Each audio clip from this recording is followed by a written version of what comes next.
అధ్యక్ష, గౌరవ సభ్యులు, ఈ సభలో ఉన్న గౌరవ సభ్యులు ఇళ్లకు సంబంధించిన దాంట్లో ఇల్లు అంటే పేదవాడికి ఏదో 2 ఇటుకలు పేర్చి పైన స్లాబేసి ఇల్లు ఇల్లు అనే దానికంటే కూడా పేదవాడి ఆత్మగౌరవానికి చిహ్నంగా ఉండేది ఇల్లు. ఈ ఇంటికి సంబంధించిన సమస్య తమరితో పాటుగా ఈ సభలో ఉన్న సభ్యులు, సభలో లేని సభ్యులు అందరికీ ఈ సమస్య ఉంది అధ్యక్ష. ఇప్పుడు ఈ సభలో మీ అనుమతితో మిర్యాలగూడెం శాసనసభ్యులు లక్ష్మారెడ్డి గారు, సాగర్ శాసనసభ్యులు జైవీర్ రెడ్డి గారు, రామగుండం శాసనసభ్యులు రాజ్ ఠాకూర్ గారు, ఆలేరు శాసనసభ్యులు ఐలే గారు, అదే రకంగా కల్వకుర్తి శాసనసభ్యులు కసిరెడ్డి నారాయణ రెడ్డి గారు, పాల్వాయి హరీష్ గారు, గండ్ర సత్యనారాయణ గారు, సూర్యనారాయణ గారు, పాయం వెంకటేశ్వరరావు గారు, దానం నాగేంద్ర గారు, ఇలా 10-11 మంది వారి అదే రకంగా రాకేష్ రెడ్డి అన్న చివరిలో కొట్లాడి మైక్ తీసుకున్నారు. రాకేష్ రెడ్డి గారన్న కూడా 11 మంది సుదీర్ఘంగా వారి నియోజకవర్గాల్లో వారికి ఉన్న సమస్యలు, ఇక్కడ 2 BHK ఇందిరమ్మ ఇళ్ళు, ఇక్కడ 2 వర్టికల్స్, క్రీస్తు పూర్వం క్రీస్తు శకం అని ఎలా అనుకుంటామో, ఎలా వాడుక భాషలో ఉందో, ఇందిరమ్మ ఇళ్ళు ఈనాటి మనం ఇస్తున్నది గత 10 సంవత్సరాల్లో ఆనాటి ప్రభుత్వం 2 BHK పేరుతో రాష్ట్ర ప్రజలని ఎలా మభ్యపెట్టిందనేది రెండో అంశం. ఇక్కడ చర్చ ఈనాడు చాలా సుదీర్ఘంగా వారి సమస్యలు వివరించడం జరిగింది అధ్యక్ష. ముందుగా 2 BHK గురించి గౌరవ సభ్యులు ఏవైతే అనేక సమస్యలు అడిగారో, ఇందాక ప్రధానమైన సమస్యకి ఈ ప్రేషన్ కట్టు లెంటల్ లెవెల్లో కట్టిన సుమారు 12-13 వేల ఇళ్లు ఉన్నాయి అధ్యక్ష. ప్రభుత్వం దాని గురించి కూడా ఒక నిర్ణయం తీసుకోవాల్సింది ఉంది. తప్పకుండా దాని గురించి కూడా రాష్ట్ర వ్యాప్తంగా ఆనాడు 3 లక్షల రూపాయల స్కీమ్లో కట్టిన ఇళ్లు ఫౌండేషన్లు ఏవైతే వేసి ఉన్నాయో అవి పేదవాళ్ళు అయి ఉంటే, ఆనాడు ప్రభుత్వం కేవలం పింక్ కలర్ షర్టులు తొడుక్కున్న వాళ్ళకి, ఇందాక మిత్రులు రాకేష్ రెడ్డి గారు చెప్పినట్టు కేవలం పింక్ కలర్ షర్టు ఉన్న వాళ్ళకే ఇచ్చారు అధ్యక్ష. ఎవరికి ఇచ్చారనేది ఇప్పుడు నేను విమర్శించడం కాదు అధ్యక్ష. కానీ ఆ 12,000 ఇళ్ళు అర్హులైన పేదవాళ్ళు అయ్యి ఫౌండేషన్ స్థాయిలో ఉండి ఉంటే తప్పకుండా గౌరవ ముఖ్యమంత్రి గారిని, సహచార కేబినెట్ మంత్రుల్ని ఒప్పించి వాటికి కూడా పేమెంట్ ఇచ్చే కార్యక్రమం ఈ ప్రభుత్వం పాజిటివ్ గా బేసిజాలకు పోకుండా చేపట్టడం జరుగుద్దని కూడా ఈ సభ ద్వారా, ఈ సభలో లేని పెద్ద మనుషులకి అనేక పర్యాయాలు వారు నాకు ఫోన్ చేస్తుంటారు అధ్యక్ష, చూడగా కొద్దిగా అది ఒక్కటి క్లియర్ చేసి పెట్టవే అని. ఆ సభ్యులకి కూడా ఈ వేదిక ద్వారా వారు లేకపోయినా అర్హులై ఉండి ఉంటే ఆ 3 లక్షల రూపాయల స్కీముకు సంబంధించిన ఇల్లు కూడా తప్పకుండా ఇవ్వటం జరుగుద్దని కూడా ఈ వేదిక ద్వారా తెలియజేస్తూ, 2 BHKకి సంబంధించిన అనేక అంశాలు కొన్ని కంప్లీట్ అయ్యాయి. కంప్లీట్ అయిన తర్వాత బెనిఫిషరీని సెలెక్ట్ చేయని కారణంగా కిటికీలు, దారబంధాలు, చివరికి ట్యూబ్ లైట్లు, దాంట్లో ఉండే వైర్లు పీకిపై నిరుప్రయోగంగా రాష్ట్రంలో ఇంకా కొన్ని ఉన్నాయి అధ్యక్ష. ఇందాక కసిరెడ్డి నారాయణ రెడ్డి గారు చెప్పినట్టు వారు CDF ఫండ్ నుంచి కొన్నిచ్చి చేయించినట్లు చాలా మంది శాసనసభ్యులు వారి నిధులను పెట్టి చేయించిన సందర్భాలు ఉన్నమాట వాస్తవం. రాష్ట్ర ప్రభుత్వం వచ్చిన తర్వాత సుమారుగా 457 కోట్లు అలా నిరుపయోగంగా పూర్తిగా కట్టి పూర్తి పేమెంట్ ఇచ్చిన వాటికి కూడా శాంక్షన్ ఇచ్చాం. దాంట్లో పేమెంటే పార్ట్లీ కొంత ఇచ్చాం. కొన్ని వర్కులు ఆన్గోయింగ్ ఉన్నాయి. ఆ వర్కులు కంప్లీట్ చేసే బాధ్యత కూడా ఈ రాష్ట్ర ప్రభుత్వం చేపట్టుద్ది, బేసిజాలకి పోకుండా. అదే పద్ధతిలో ఫౌండేషన్లు కట్టి కొన్ని, పిల్లర్స్ వేసి కొన్ని, స్లాబ్లు వేసి కొన్ని, వివిధ రకాలుగా అసాంఘిక కార్యక్రమాలు జరుగుతున్నాయి. ఇందాక నిజామాబాద్ శాసనసభ్యులు చెప్పినట్లు యథార్థం అధ్యక్ష. ప్రభుత్వం అది వారి సొంత ఆస్తిలాగా, ఆనాడు పేదవాడి కష్టంతో ప్రభుత్వానికి నిధులు వస్తే, ఖజానాకు డబ్బు వస్తే ఆ డబ్బుని మళ్ళీ పేదవాడికి ఆత్మగౌరవానికి చిహ్నంగా ఉండే ఇల్లు ఇస్తామని చెప్పిన ఆనాటి పెద్ద మనిషి చివరికి వారి దత్తత తీసుకున్న వాసాల మర్రి కూడా ఇందాక మిత్రులు చెప్పినట్టు శాసనసభ్యులు ఆలేరు శాసనసభ్యులు చెప్పినట్లు వారి వాసాల మర్రిలో ఇచ్చిన హామీని కూడా నెరవేర్చకపోతే ఆ పక్కనే గౌరవ ముఖ్యమంత్రి గారు ఒక సభకు వెళ్ళినప్పుడు నాకు సూచనలు చేసి తప్పకుండా వారు ఎలా నిర్వహించలేకపోయారు ఈ ప్రభుత్వమైన 2 BHK కడదామని చెప్పి కట్టించిన మాట ముమ్మాటికి వాస్తవం అధ్యక్ష. ఇందిరమ్మ ఇళ్ల కార్యక్రమంలో అదే రకంగా ఈ 2 BHKకి సంబంధించిన వాటిని ఇప్పటికే ఆదేశాలు ఇచ్చాం.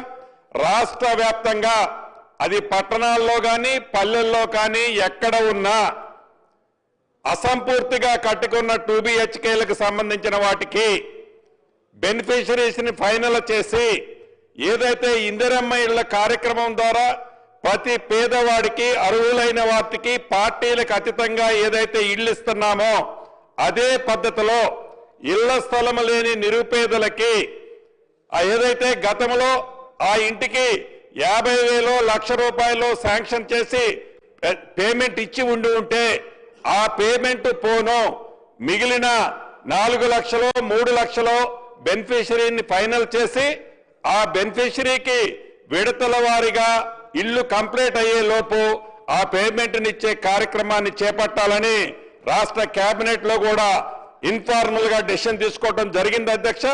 దాన్ని తప్పకుండా నిరుప్రయోగంగా కొన్ని నిధులు ఖర్చు పెట్టి ఎక్కడైతే అసాంఘిక కార్యక్రమాలు జరుగుతున్నాయని గౌరవ శాసనసభ్యులు అనుకుంటున్నారో వాటన్నిటినీ పేదవారికి రాబోయే కొద్ది రోజుల్లోనే ఇచ్చి సెలక్షన్ చేసి వారే కట్టుకునే విధంగా బెనిఫిషరీ ఆ బ్యాలెన్స్ వర్క్ కట్టుకునే విధంగా ఆ బ్యాలెన్స్ వర్క్ కి ప్రభుత్వం ఇచ్చే 5 లక్షల్లో బ్యాలెన్స్ డబ్బులు ఇచ్చే కార్యక్రమాన్ని ఈ ప్రభుత్వం చేపట్టడం జరుగుతుంది అధ్యక్ష.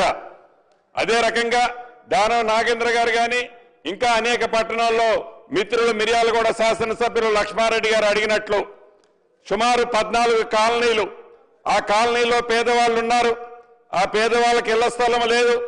ఇళ్ల స్థలం లేకపోతే మనం ఇచ్చే స్కీము ఏదైతే మొదటి విడత రాష్ట్ర వ్యాప్తంగా 4.5 లక్షల ఇళ్లు ఇస్తూ ప్రతి ఇంటికి 5 లక్షల రూపాయల చొప్పున 22,500 కోట్లు ఈనాడు ఈ కార్యక్రమానికి రాష్ట్ర ప్రభుత్వం ఖర్చు పెట్టడం జరుగుతుంది అధ్యక్ష. సుమారు ఈ ఇందిరమ్మ ఇళ్లలో ఇప్పుడు 3 లక్షల పైగా వివిధ దశల్లో ఇళ్లున్నాయి అధ్యక్ష. నాకు తెలిసి లేటెస్ట్ సమాచారం ప్రకారం 52,000 ఇళ్లు పైచిలకు గోప్రవేశాలు కూడా అయ్యాయని చెప్పడానికి ఈ సభ ద్వారా సంతోషిస్తున్నాను అధ్యక్ష. నాకు తెలిసి మళ్ళీ వర్షాకాలం వచ్చే నాటికి ఏవైతే ఇళ్లున్నాయో ఇందిరమ్మ ఇళ్లు ఇచ్చామో ఆ ఇళ్లు అన్నీ కూడా పూర్తవుతాయని కూడా ఈ సభ ద్వారా ఈ సభలో ఉన్న సభ్యులతో పాటు రాష్ట్రంలో ఉండే ప్రజానికానికి కూడా తెలియజేయడానికి ఈ రాష్ట్ర ప్రభుత్వ పక్షాన సంతోషాన్ని తెలియజేస్తున్నాను అధ్యక్ష.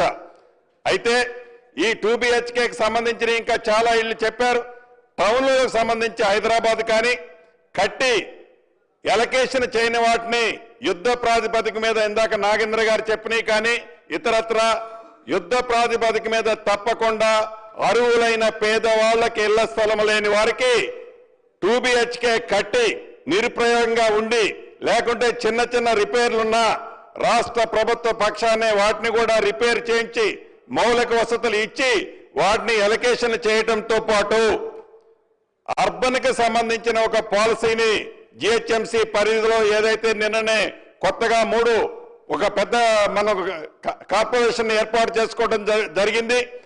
ఈ పరిధితో పాటు మిర్యాలగూడ, నిజామాబాద్, ఖమ్మం, వరంగల్ ఇలా పెద్ద టౌన్లలో పేదవాళ్ళు ఎవరైతే నివసిస్తున్నారో ఈ నివసించే వారికి ఇళ్ల స్థలం లేని వారికి ప్రభుత్వ స్థలాలు దగ్గరలో ఉన్న ప్రభుత్వ స్థలాలలో గతంలో చెప్పిన విధంగా 3 ఫ్లోర్స్ వరకు పర్మిషన్ ఇస్తూ అక్కడ కూడా మిర్యాలగూడ లాంటి ప్రాంతంలో 14 కాలనీలు ఏవైతే మిస్ అయ్యాయో ఇందాక మిత్రులు చాలా మంది ఎవరైతే చెప్పారో అటువంటి ప్రాంతాల్లో అర్బన్ లో కూడా ప్రభుత్వ స్థలాలలో తప్పకుండా ఈ ప్రభుత్వం అక్కడ కూడా పేదవాళ్ళని విస్మరించదు. ఇది పేదవాడి ప్రభుత్వం. వాళ్ళకు కూడా ఇందిరమ్మ ఇల్లు వారి ఆత్మ గౌరవానికి చిహ్నంగా ఉన్న ఇల్లు ఈ ప్రభుత్వం ఇస్తుందని కూడా తమరి ద్వారా గౌరవ సభ్యులకి రాష్ట్ర ప్రజలకు కూడా తెలియజేస్తున్నాను అధ్యక్ష. ఈ ఇందిరమ్మ ఇల్లు కట్టే దాంట్లో కూడా తమరి సూచనల ప్రకారం ఈ శాసనసభ అయిన తర్వాత తప్పకుండా ఉమ్మడి జిల్లాలకు సంబంధించిన ప్రజా ప్రతినిధులను కూడా ఒకసారి పిలుచుకొని మా హౌసింగ్ సెక్రటరీని కూడా పిలుచుకొని ఏదైతే సమస్య L1, L2, L3 ఆనాడు ఏఐ బేస్డ్ గా ఏవైతే మనం ఈ ఎక్కడ పారదర్శకంగా ఇవ్వాలనే ఉద్దేశంతో రాష్ట్ర వ్యాప్తంగా సుమారు 20 లక్షల మందిని మనం ఐడెంటిఫై చేసిన అధ్యక్ష. దీంట్లో ప్రతి నియోజకవర్గంలో ఒక 40-50 ఇబ్బంది ఉన్నమాట వాస్తవం. రాబోయే కొద్ది రోజుల్లో మీ సూచనలతో వాటిని కూడా పరిష్కరించడం జరుగుద్దని కూడా ఈ సభలో గౌరవ సభ్యులందరికీ కూడా తెలియజేస్తున్నాను అధ్యక్ష. కొంతమంది సభ్యులు అడిగారు, ప్రారంభంలో పైలట్ గా కొన్ని గ్రామాల్లో ఆనాడు 400 నుంచి 600 SFTకి రిస్ట్రిక్షన్ అనేది లేకపోయిన కారణంగా కొంత ఎక్సెస్ కట్టుకున్నాం, దానికి ఎగ్జంప్షన్ ఇవ్వమని అడగటం జరిగింది. తప్పకుండా అది ఎగ్జంప్షన్ ఇచ్చాం. అటువంటిది ఎక్కడైనా ఇంప్లిమెంటేషన్ జరగకపోతే వాటికి ఇమీడియట్లీగా దాన్ని ఇంప్లిమెంటేషన్ చేసే చర్యలు కూడా చేపడతానని తమరి ద్వారా గౌరవ సభ్యులకు తెలియజేస్తున్నాను అధ్యక్ష. ఇక గిరిజన ప్రాంతం, అడవి ప్రాంతం ఏదైతే తరతరాల నుంచి అడవి ప్రాంతంలో నివసించే వాళ్ళకి, ఇందాక మిత్రులు అది నా సొంత ఉమ్మడి ఖమ్మం జిల్లాలో కూడా సమస్య ఉంది, అటు ఆదిలాబాద్లో ఉంది, అటు కరీంనగర్లో ఉంది. ఈ అటవీ ప్రాంతంలో గతం నుంచి నివసించే స్థలాలలో అక్కడ ఫారెస్ట్ వారితో కొన్ని ప్రాంతాల్లో ఇబ్బంది ఉన్నమాట వాస్తవం. దాన్ని కూడా తప్పకుండా పరిష్కరించడం జరుగుద్ది. అవి కాకుండా గౌరవ శాసనసభ్యులు సాంబశివరావు గారు అడుగుతున్నట్లు ఈ రాష్ట్రంలో ఉన్న సింగరేణి ప్రాంతాల్లో ఇందాక రాజ్ ఠాకూర్ అన్న కూడా అడిగారు, ఇక్కడికి వచ్చి 76 జీవో ప్రకారం చాలా మందికి ఇంకా మనం పట్టాలు పెండింగ్ ఉన్నాయన్న, వాళ్ళకి ఆ పట్టాలు ఇచ్చినట్లయితే వాళ్ళు కూడా ఇందిరమ్మ ఇల్లు కట్టుకోగలుగుతారనేది తప్పకుండా దాన్ని రాబోయే కేబినెట్ లో గౌరవ ముఖ్యమంత్రి గారికి సహచర మంత్రులకి తెలియజేసి ఆ జీవోను కూడా ఇంప్లిమెంటేషన్ చేసి వారికి కూడా ఇచ్చే కార్యక్రమాన్ని చేపట్టారు.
గ్రామం పైన పేదవాడు ఇల్లు ఆత్మగౌరవ చిహ్నంగా వాస్తవం అధ్యక్ష. అది తమ నియోజకవర్గం కానీ గౌరవ ముఖ్యమంత్రి రేవంత్ రెడ్డి గారి నియోజకవర్గం కానీ ఆ శాఖ మంత్రి అయిన నా నియోజకవర్గంలో కూడా ఈ ఇబ్బంది ఉన్నమాట వాస్తవం అధ్యక్ష. ముఖ్యమంత్రి రేవంత్ రెడ్డి గారి నియోజకవర్గం కానీ ఆ శాఖ మంత్రి అయిన నా నియోజకవర్గంలో కూడా ఈ ఇబ్బంది ఉన్నమాట వాస్తవం అధ్యక్ష. ఇబ్బంది కాదు, అది నిజం. ఈ ప్రభుత్వం ఇంకా 3 విడతల్లో ఏప్రిల్లో, మార్చి తర్వాత ఏప్రిల్లో మరొక విడత ఇవ్వబోతున్నాం అధ్యక్ష. ఇలా ప్రతి ఏప్రిల్లో విడతల వారీగా అర్హులైన ప్రతి పేదవాడికి ఈ ప్రభుత్వం చిత్తశుద్ధితో ఇల్లిచ్చే కార్యక్రమాన్ని చేపట్టడం జరుగుతుంది. గతంలో లాగా ఎన్నికలప్పుడే ఇళ్ల గురించి బొమ్మలు చూపించకుండా, ఎన్నికలప్పుడే ఇంటి ప్రసక్తి చెప్పకుండా ఈ ప్రభుత్వం ప్రతి పేదవాడికి ఇచ్చిన మొదటి విడత కాకుండా ఇంకా 3 విడతల్లో అర్హులైన పేదవాళ్ళందరికీ ఇల్లు ఇవ్వటం జరుగుద్దని తమర సూచనల ప్రకారం రాబోయే ఈ అసెంబ్లీ అయిన తర్వాత ఇప్పుడు జరుగుతున్న స్కీమ్కి సంబంధించి ఆన్గోయింగ్ లో ఉన్న చిన్న ఒక్కొక్క నియోజకవర్గంలో 50-60 ఇళ్లకు సంబంధించిన ఇష్యూస్ ఉన్నాయి. వాటన్నిటినీ రెక్టిఫై చేయడంతో పాటు 2 BHKకి బేసిజానికి పోకుండా ఏ స్థాయిలో ఇళ్లు కట్టి ఉన్నా వాటిని బెనిఫిషరీని ఫైనల్ చేయించి దానికి రిమైనింగ్ బ్యాలెన్స్ ఆనాటి ప్రభుత్వంలో చేసిన పేమెంట్ పోను, మిగిలిన పేమెంట్ ఇల్లు స్థలము లేని నిరుపేదలకు ఇవ్వటం జరుగుద్దని, అదే రకంగా ఆనాడు ఇందిరమ్మ ప్రభుత్వం అంటే రాష్ట్ర విభజనకు ముందు అది వైఎస్ రాజశేఖర రెడ్డి గారు కావచ్చు, ఆ తర్వాత వచ్చిన ముఖ్యమంత్రులు కావచ్చు, చాలా గ్రామాల్లో ఆనాటి ఇందిరమ్మ ప్రభుత్వం ఉన్నప్పుడే పేదవాళ్ళకి ఇళ్ల స్థలాలు ఇచ్చింది అధ్యక్ష.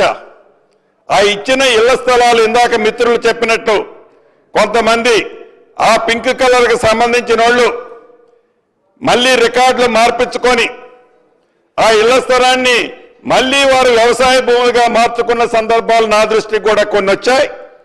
అటువంటి స్థలాలన్నిటినీ మళ్ళీ డిమార్కేషన్ చేపించి మళ్ళీ ప్లాటింగ్ చేయించి అక్కడ మీది ఏ పార్టీ అని అడగకుండా అర్హులైన నిరుపేదలు ఇళ్ల స్థలం లేని ప్రతి ఒక్కరికి కూడా అక్కడ ఇవ్వటం జరుగుద్ది.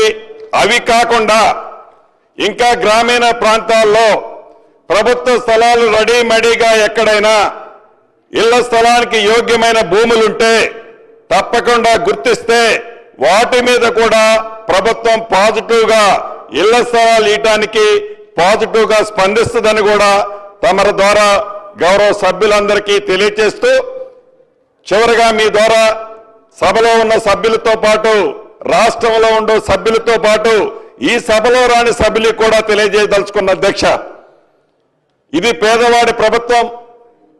ఆత్మగౌరవంగా చూసే ఇందిరమ్మ ఇళ్ల కార్యక్రమంలో తల తాకట్టు పెట్టైనా పేదవాడి ఆత్మగౌరవానికి సంబంధించిన ఈ అంశం విషయంలో ఈ ప్రభుత్వం గౌరవ ముఖ్యమంత్రి రేవంత్ రెడ్డి గారి ఆలోచనలకు అనుగుణంగా, ఫైనాన్స్ మంత్రి బట్టి గారి ఆలోచనలకు అనుగుణంగా ఇందిరమ్మ ఇళ్లు ఇచ్చే కార్యక్రమాన్ని ఎప్పుడు ఏ నిమిషం కూడా సెకండ్ థింకింగ్ థాట్ కూడా ఉండదని తమర ద్వారా సభ్యులకి రాని సభ్యులకి కూడా తెలియజేస్తూ తమర అనుమతితో సెలవు తీసుకుంటున్నాను అధ్యక్ష.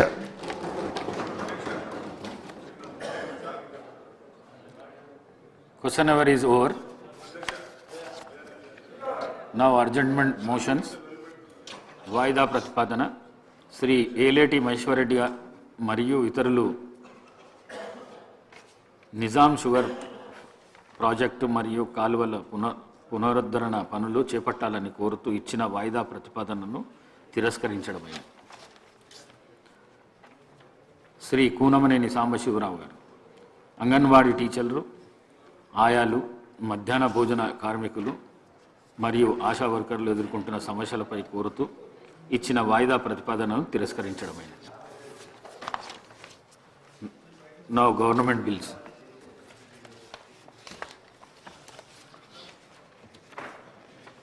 గౌరవ మంత్రి గారు 2 బిల్స్ సేమ్ ఉన్నాయి. నేను 2 ఒకటేసారి చదువుతా, మీరు కూడా 2 ఒకటేసారి దానికి. I request the Minister for Panchayat Raj to move the motion for taking into consideration of the Telangana Panchayat Raj Bill amendment bill 2026. Minister గారు ఇంకోటి చదువుతాను, 1 minute. రెండో ఒకటిసారి చదువుతాను. I request the minister for Panchayat Raj to move the motion for taking in to consideration the Telangana Panchayat Raj second amendment bill 2026. Honorable Speaker, sir, I beg to move for taking into consideration of the Telangana Panchayat Raj Amendment Bill 2026. Honorable Speaker, sir, I beg to move for the taking into consideration of the Telangana Panchayat Raj Second Amendment Bill 2026. Motion moved. Now discussion on those two bills. Minister garu. అధ్యక్ష, ఈ తెలంగాణ పంచాయతీరాజ్ చట్టం 2018ని ఇక నుంచి సవరించుటకై భారత ప్రజారాజ్యపు 76వ సంవత్సరంలో తెలంగాణ రాష్ట్ర శాసనసభ ఈ కింది శాసనము చేసినది అధ్యక్ష. క్లాజ్ 1 ఈ చట్టంను తెలంగాణ పంచాయతీరాజ్ సవరణ చట్టము అని 2026 అని పేర్కొనవచ్చును అధ్యక్ష. అదేవిధంగా రెండవది, ఇది 2025 నవంబర్ 1వ తేదీ నుండి అమల్లోకి వచ్చినట్లు భావించవలెను అధ్యక్ష. అదేవిధంగా తెలంగాణ పంచాయతీరాజ్ చట్టం 2018లోని 21వ సెక్షన్ యొక్క సబ్ సెక్షన్ క్లాజ్ 3తో పాటు దాని కింద గల విశదీకరణను వదిలివేయవలెను అధ్యక్ష.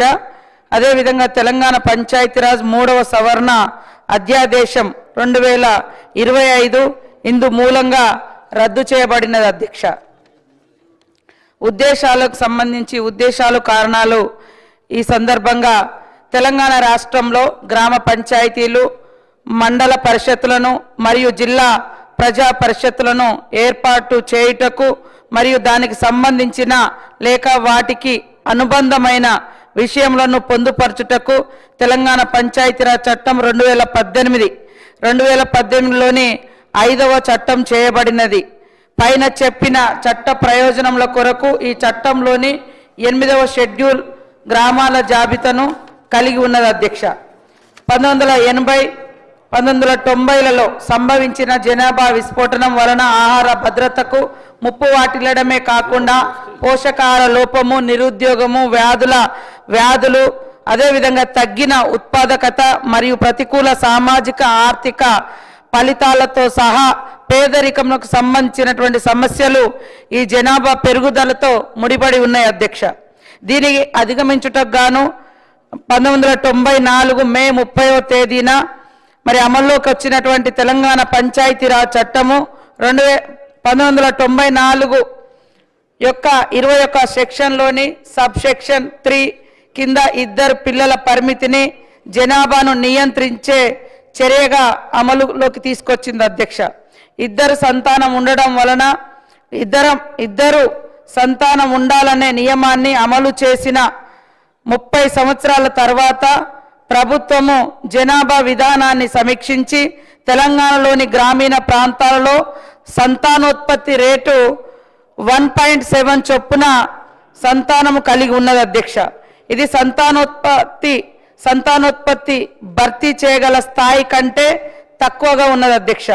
ఈ తగ్గుదలకు కుటుంబ నియంత్రణపై పెరిగిన అవగాహన, మెరుగైన ఆరోగ్య సంరక్షణ, ప్రత్యేకించి మహిళల్లో పెరిగినటువంటి అక్షరాస్యత మరియు పెరిగిన ఆర్థిక స్థిరత్వము వంటి అనేక కారణాలను చూడవచ్చు అధ్యక్ష. మొత్తం సంతానోత్పత్తి రేటు 1.7 స్థాయిలో కొనసాగించడానికి అనుమతిచ్చినట్లయితే భవిష్యత్తులో ఇది తెలంగాణ రాష్ట్ర జనాభా ప్రయోజనాలకు ప్రతికూలంగా మారుతున్నది అధ్యక్ష. రాష్ట్రంలోని తర్వాతి తరాల దీర్ఘకాల భవిష్యత్తును దృష్టిలో పెట్టుకొని మరి ఈ యొక్క ప్రాముఖ్యతను పరిగణలోకి తీసుకొని మరి పంచాయతీరాజ్ సంస్థలకు ఎన్నికైన ప్రతినిధుల నుండి వచ్చినటువంటి అభిప్రాయాల ఆధారంగా సరైన భర్తీ రేటును 2.1గా 1 వద్ద కొనసాగించుట అవసరమని ప్రభుత్వం భావించింది అధ్యక్ష. తెలంగాణలోని గౌరవ ఉన్నత న్యాయస్థానం 2024లోని రిట్ పిటిషన్ నెంబర్ 2661లో 2025 సెప్టెంబర్ 30వ తేదీ నాటికి స్థానిక సంస్థలకు ఎన్నికల ప్రక్రియ పూర్తి చేయమని ఆదేశించింది అధ్యక్ష.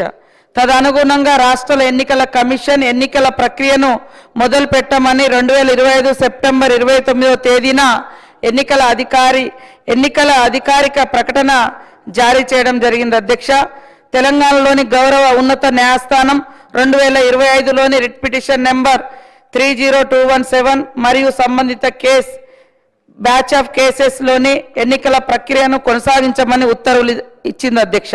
పై విషయాలను దృష్టిలో ఉంచుకొని గౌరవ ఉన్నత న్యాయస్థానపు ఆదేశాలను పాటిస్తూ ఎన్నికలు నిర్వహించుటకు గాను మరియు 2 పిల్లల పరిమితిని కొనసాగించడం వలన కలిగే ఏవైనా కోలుకోలేని పరిణామాలను నివారించుటకు గాను జరగబోయే ఎన్నికలలో పైన చెప్పిన పరిమితిని తొలగించుట సరైనదని భావించి పైన చెప్పిన లక్ష్యాలను సాధించుటకు గాను పూర్తిగా పడిపోతున్న సంతాన సాఫల్యత రేటును మెరుగుపరచుటకు మరియు స్థానిక సంస్థల ఎన్నికలను నిర్వహించుటకు ప్రభుత్వము తెలంగాణ పంచాయతీరాజ్ చట్టం 2018లోని 5వ చట్టంలోని 21 సెక్షన్ యొక్క సబ్ సెక్షన్ క్లాజ్ 3ను తొలగించుటకు నిర్ణయించడం జరిగింది అధ్యక్ష.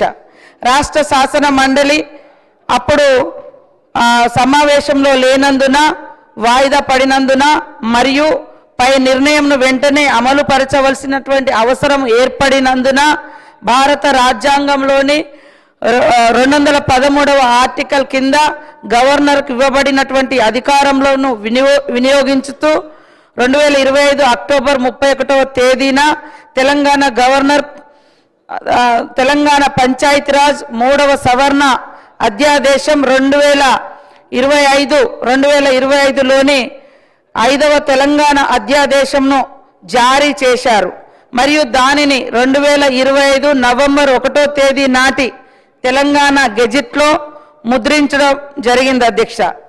ఈ బిల్లు పై అధ్యాదేశం స్థానంలో ఉంచుటకు ఉద్దేశించబడినది అధ్యక్ష.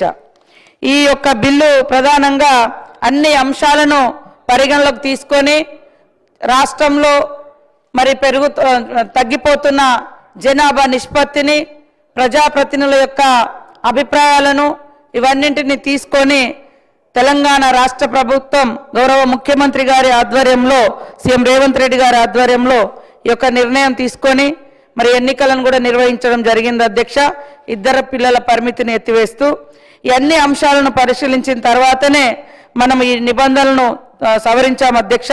2018-19లోనే తెలంగాణలో నూతన పంచాయతీ చట్టం వచ్చింది. అప్పుడు మున్సిపాలిటీ చట్టం కూడా వచ్చింది అధ్యక్ష. మున్సిపాలిటీలలో అప్పుడున్నటువంటి ప్రభుత్వము 2 పిల్లల నిబంధనను ఎత్తేసింది, కానీ ఎందుకు పంచాయతీరాజ్ చట్టంలో మరి కొత్త చట్టమే తీసుకొచ్చారు. అప్పుడు ఈ నిబంధన ఎందుకు ఎత్తివేయలేదో వాళ్ళ దగ్గర గత ప్రభుత్వం దగ్గర మరి ప్రశ్నకైతే జవాబు లేనట్టుగా ఉంది అధ్యక్ష. కానీ వాళ్ళు మాత్రం మళ్ళీ ఎత్తేయండి మాట్లాడారు అధ్యక్ష. కాబట్టి ఈరోజు అదే సమయంలో పొరుగు రాష్ట్రాలైన ఏపీ, కర్ణాటక, మధ్యప్రదేశ్ వంటి రాష్ట్రాల్లో కూడా 2 పిల్లలకు మించి ఉంటే జీపీలో పోటీకి అనర్హులన్న షరతులు లేవు అధ్యక్ష. కాబట్టి గ్రామీణ ప్రాంత ప్రజల ఆకాంక్షలు, ప్రజల అభిప్రాయాలు, కోర్టు కేసులు, జనాభా తగ్గుదల వంటి కారణాలు ఇవన్నింటినీ దృష్టిలో పెట్టుకొని ఈ ఎలక్షన్లో పోటీకి 2 పిల్లలు మించి ఉంటే మరి అనర్హులు అనేటువంటి నిబంధన తీసేసి మన యొక్క ప్రభుత్వం అందరి అభిప్రాయాలను గౌరవించి రాష్ట్ర ప్రయోజనాలను దృష్టిలో పెట్టుకొని మరి 1:7 లాగా ఉండేటువంటి పాపులేషన్ ఉంటే రాబోయే తరాలు అంతరించిపోయే ఉంటుంది జనాభా తగ్గుదల మూలంగా. కాబట్టి ఆ నిష్పత్తిని పెంచాలనే లక్ష్యంతో కూడా రాష్ట్ర ప్రయోజనాలు, సమాజ ప్రయోజనాలు, తెలంగాణ ప్రయోజనాలను దృష్టిలో